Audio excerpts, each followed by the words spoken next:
Hello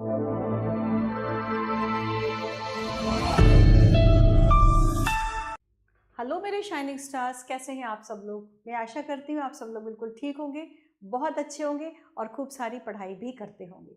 तो स्वागत है एक बार फिर से आपकी अपनी कक्षा 4 में। और आज हम कराने जा रहे हैं वाणी श्रृंखला की हमारा समाज और पर्यावरण से पाठ 8। और हमारे पाठ का शीर्षक है, पाठ का नाम है संचार के साधन यानी मीन्स ऑफ कम्युनिकेशन।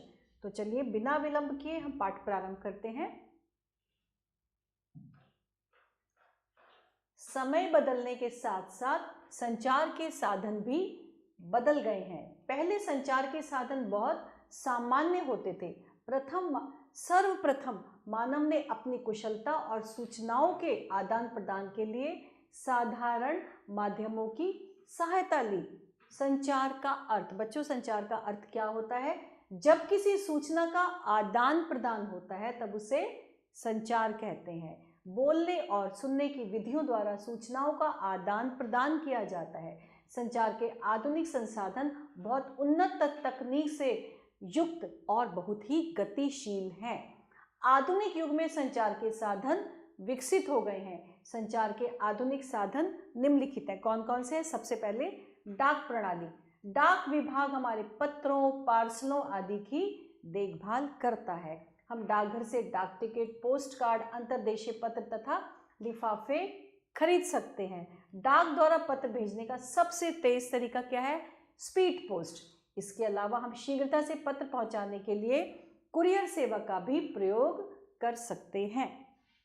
इन दिनों बड़े शहरों में स्पीड पोस्ट और अन्य कुरियर सेवाएं प्रचलित हैं, जो तीव्र गति से पत्र और पार्सल पहुंचाती हैं। अंतर्राष्ट्रीय स्तर पर पत्र और दस्तावेज भेजने के लिए एयरमेल और कुरियर सेवाओं का व्यापक प्रयोग होता है। और उसके बाद है सेकंड नंबर पे है बच्चों टेलीफोन और मोबाइल फ़ोन। ये भी आपने देखा होगा कितने ज़्यादा पॉपुलर, कितने ज़्यादा प्रचलित हो चुके हैं। टेलीफोन संचार का सबसे तीव्र साधन है। टेलीफोन की सुविधाएं आजकल शहरों, कस्बों तथा बड़े गांव में भी उपलब्ध हैं। हम एसटीडी या आईएसडी द्वारा क्या करते हैं? विभिन्न शहरों और देशों के लोगों से बातचीत कर सकते हैं। वर्तमान में सेल्युलर फोन, मोबाइल फोन भी बहुत प्रसिद्ध है। यह बिना तार वाला फोन होता है जिसे आसानी से आप कहीं भी ले जा सकते हैं। इसे कहीं भी ले जाया जा सकता है। इनका उपयोग संचार के सबसे प्रमुख साधन के रूप में प्रयुक्त किया जाता है। इसको सबसे ज़्यादा ये साधन में ये साधन के रूप में किया जाता है। और अब है फैक्स मशीन। अगली क्या है? Fax machine. यह एक अन्य उपकरण है जो टेलीफोन से जुड़ा होता है। ये देखिए, ये चित्र देखिए, किसका है ये चित्र? ये है फैक्स मशीन का। और ये टेलीफोन है और ये सेल्युलर फोन है। इस मशीन की सहायता से किसी भी दस्तावेज की बिल्कुल वैसी ही प्रतिलिपि एक स्थान से दूसरे स्थान पर भेजी जा सकती है। अधिकांश सार्वजनिक टेलीफोन घरों पर तथा स्टेशनरी की दुकानों पर फैक्स सुविधाएं उपलब्ध होती हैं। टेलीफोन तो घरों पर होता है और तथा स्टेशनरी की दुकानों पर फैक्स की सुविधाएं, कौन सी सुविधाएं? फैक्स की सुविधाएं उपलब्ध होती हैं। और अब है इंटरनेट तथा ईमेल। इंटरनेट ने पूरी दुनिया को एक दूसरे से जोड़ दिया है, एक दूसरे से कनेक्ट कर दिया है। किसने? इंटरनेट ने। इसके माध्यम से संदेश भेजना और प्राप्त करना बहुत आसान हो गया है। ईमेल आज संचार का सबसे तेज माध्यम बन चुका है। इसके अलावा इंटरनेट के द्वारा हम ऑनलाइन खरीदारी, बैंकिंग और अन्य कार्य भी कर सकते हैं। अब है जनसंचार। जनसंचार का अर्थ है विश्व के, देश के, क्षेत्र के सभी व्यक्तियों को सूचना प्रदान करना। रेडियो, समाचार पत्र, पत्रिका और कृत्रिम उपग्रह जनसंचार के उदाहरण हैं। रेडियो तथा टेलीविजन। जनसंचार के साधनों में रेडियो तथा टेलीविजन बहुत महत्वपूर्ण है।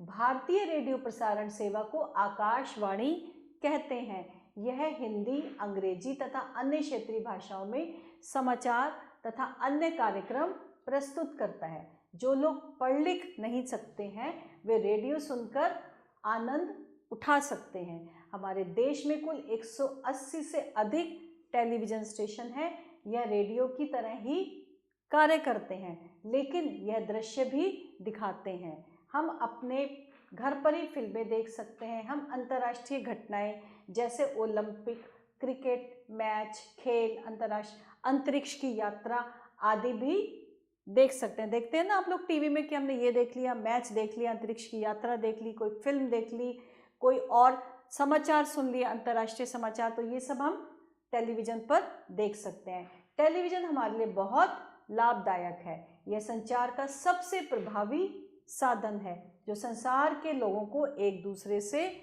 जोड़ता है। Print media. प्रिंट मीडिया में समाचार पत्र, पत्रिकाएं, कॉमिक्स, पर्चे आदि आते हैं। यह रेडियो तथा टेलीविज़न के विपरीत बहुत केंद्रित माध्यम है। यह बहुत से सामाजिक, आर्थिक तथा राजनीतिक मुद्दों को दर्शाता है। प्रिंट मीडिया विभिन्न भाषाओं में संचरित है तथा जनसंचार के साधनों के रूप में बहुत प्रभावशाली है। और अब जानने योग्य तथ्य, एक सामाजिक नेटवर्किंग साइट जैसे फेसबुक, ट्विटर, गूगल प्लस आदि लोगों को सामूहिक जो है वो उनका सामाजिक समूह बनाता है। यह आधुनिक तथा तेजी से बढ़ने वाला नेटवर्क है। मतलब कि ये जो गूगल है, फेसबुक है, ट्विटर है, गूगल, ये सब है, ये सब चीज़ें ये लोगों का सामाजिक समूह बनाता है। और ये आधुनिक तथा आजकल बहुत तेज़ी से ये बढ़ने वाला नेटवर्क है। तो बच्चों, इस पाठ के माध्यम से हमने कितना कुछ जाना, मीन्स ऑफ कम्युनिकेशन, हमने जनसंचार जो था इसके बारे में कितनी सारी हमने जानकारी ली। और कुछ महत्वपूर्ण तथ्य अभी और भी हैं जो हमें पढ़ने हैं। जब किसी सूचना का आदान प्रदान होता है तब उसे क्या बोलते हैं? संचार। डाकघर द्वारा पत्र भेजने का सबसे तेज तरीका क्या होता है? Speed post. टेलीफोन की सुविधाएं आजकल शहरों, कस्बों तथा बड़े गांवों में भी उपलब्ध हैं। वर्तमान में सेलुलर फोन या मोबाइल फोन बहुत प्रसिद्ध हो रहे हैं। भारतीय रेडियो प्रसारण सेवा को आकाशवाणी कहते हैं। और अब हम करेंगे सही विकल्प पर सही का निशान। जब किसी सूचना का आदान प्रदान होता है तो उसे क्या कहते हैं? साधन, संपर्क, तकनीक या संचार। संचार कहते हैं। डाकघर द्वारा पत्र भेजने का सबसे तेज तरीका टेलीफोन, पत्र, इंटरनेट या स्पीड पोस्ट। क्या है बच्चों? स्पीड पोस्ट, बिल्कुल सही। संचार का सबसे तीव्र साधन है टेलीफोन, टेलीविज़न, ईमेल या फैक्स मशीन। क्या है?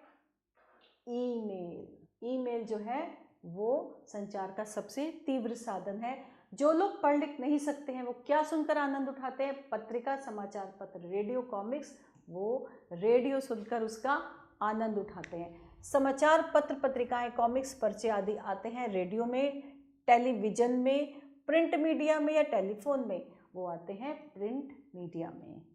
और अब करेंगे सही वाक्यों पे सही का निशान। पहले संचार के साधन बहुत सामान्य होते थे। जी हाँ, बिल्कुल सही। टेलीफोन की सुविधाएं आजकल शहरों, कस्बों तथा बड़े गांव में उपलब्ध है। बिल्कुल सही। फैक्स मशीन टेलीफोन से जुड़ी होती है। बिल्कुल सही। जो लोग पढ़ लिख नहीं सकते वो रेडियो सुनकर आनंद उठा सकते हैं। बिल्कुल सही। टेलीविज़न हमारे लिए बहुत हानिकारक है। जी नहीं, हानिकारक नहीं है।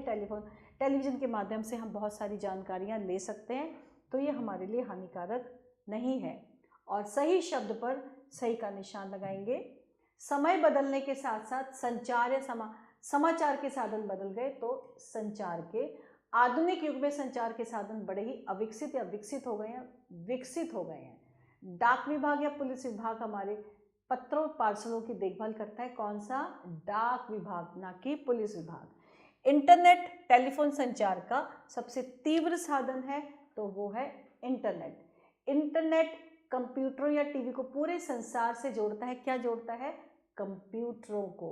हमारे देश में कुल 165 या 180 से अधिक टेलीविज़न है। कौन से? 180 से अधिक टेलीविज़न है। तो अभी हमने सही शब्द पर सही का निशान लगाया और अब हम करने जा रहे हैं रिक्त स्थानों की पूर्ति। सर्वप्रथम मानव ने अपनी कुशलता के समाचार के आदान प्रदान के लिए किसकी? साधारण माध्यमों की। तब उसके पास इतने माध्यम नहीं थे तो उसने साधारण माध्यमों की सहायता ली।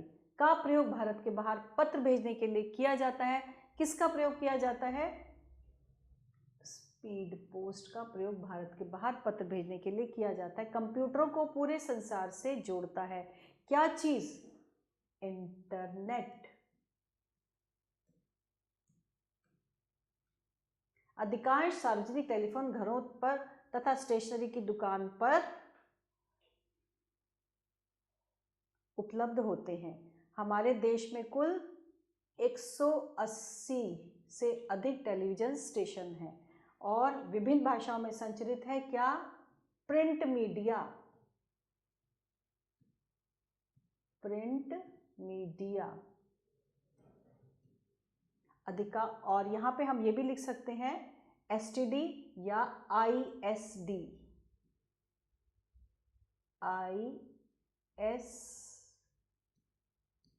डी।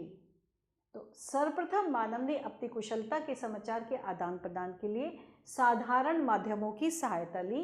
स्पीड पोस्ट का प्रयोग भारत के बाहर पत्र भेजने के लिए किया जाता है। स्पीड पोस्ट भी क्या करेंगे और हम यहाँ पे एयर मेल भी लिख सकते हैं।